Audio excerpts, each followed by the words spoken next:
Well, they swung the bat well. I mean, hitting's not an easy thing to do. I think Robbie scuffled a little bit.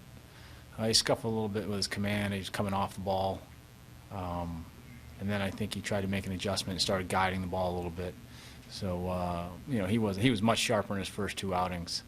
And I think the Rangers were able to take advantage of it. When Jeff goes out to talk to him on the mound, what are some of the things that are discussed at that time to help him? Well, it can be mechanics, it can be game situation, but in this case, it was mostly mechanical stuff, trying to get him back on track, get him throwing his pitches through the catcher's mitt,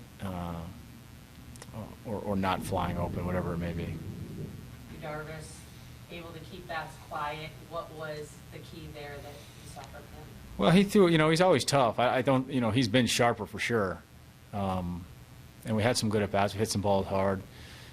But he's still Yu Darvish, and he's still, even without his best stuff, he's a very effective Major League pitcher. He's one of the best in the league. Can you look at this stretch of 4 games here, Brad, as anything more than just kind of an aberration because of the starting pitchers that would normally have been in sequence and normally been better than they were, just simply not having a routine week? I don't want to blame it on the week. I just, you know, I think you're going to go through, regardless of the team, you're going to go through a stretch like this. Where maybe you don't get the starting pitching you think you're going to get, and it ends up taxing the bullpen, and it kind of snowballs for a period of time. But you know, we come back tomorrow. We got Anibal Sanchez going. His pitch count is up now because he's already had 1 start off the DL, so we feel pretty good about him coming back. But there's not a team in the league that doesn't go through a stretch like this. Brad, you had a lot of off days. You got very few off days now. You bullpen going through now. Do you need another arm in the bullpen?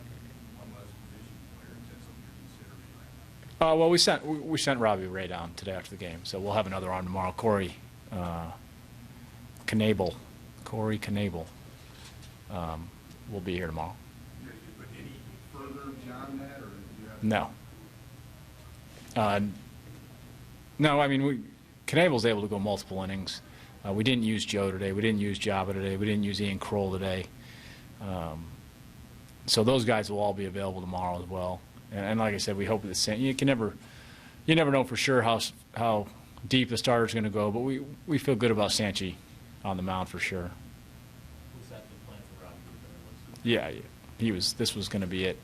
You know, he really was going to get sent down when we were in Boston, but with the Porcello side injury,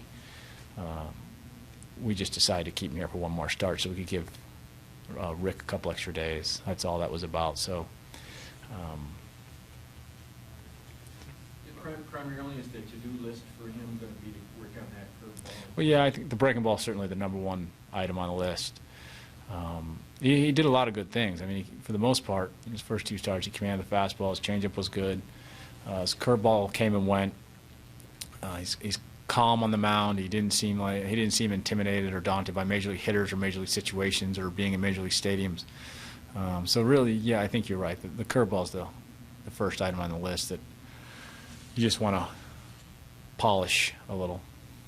Danny Werther's knuckleball, I mean, that's what everybody got out of it. It was the most entertaining part of the game. Many places next to the people in the game here. Is that in the cards? Did you know about that? Obviously you did. And were you surprised how effective it was? He threw some really good ones. Yeah, he did. I did know about it, and there had been some discussions about it. As a matter of fact, I told him around the 5th inning. I asked him if he had his pitching spikes with him today. So being short in the bullpen, it was a possibility as soon as they got off to a 9-0 lead. And I just decided, being down 7, going into the 9th, the odds of coming back from a 7-run deficit are slim, and our bullpen was thin enough that I just thought it was better to bring Danny in. And he pitched well.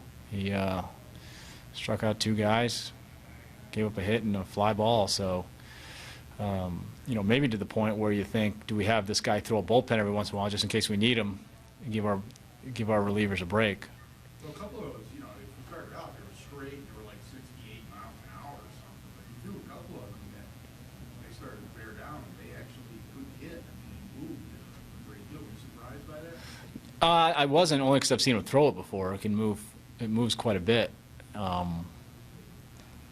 You know, being the first, I would imagine if he was a little more comfortable with pitching, the idea of being on the mound, it might even be more consistent. So, like I said, we already talked about possibly having him throw a pen every 10 days to 2 weeks. Just so the issue with the knuckleball is if you don't throw it a lot, your fingers, believe it or not, can get kind of cramped. The tips of your fingers or the knuckles themselves can get kind of cramped. And I don't know if you noticed, but during the last hitter, he kind of kept pushing his fingers against the side, and the tips were starting to get sore on him. So just throwing a pen once in a while might alleviate that in case we do have to use them in an emergency situation.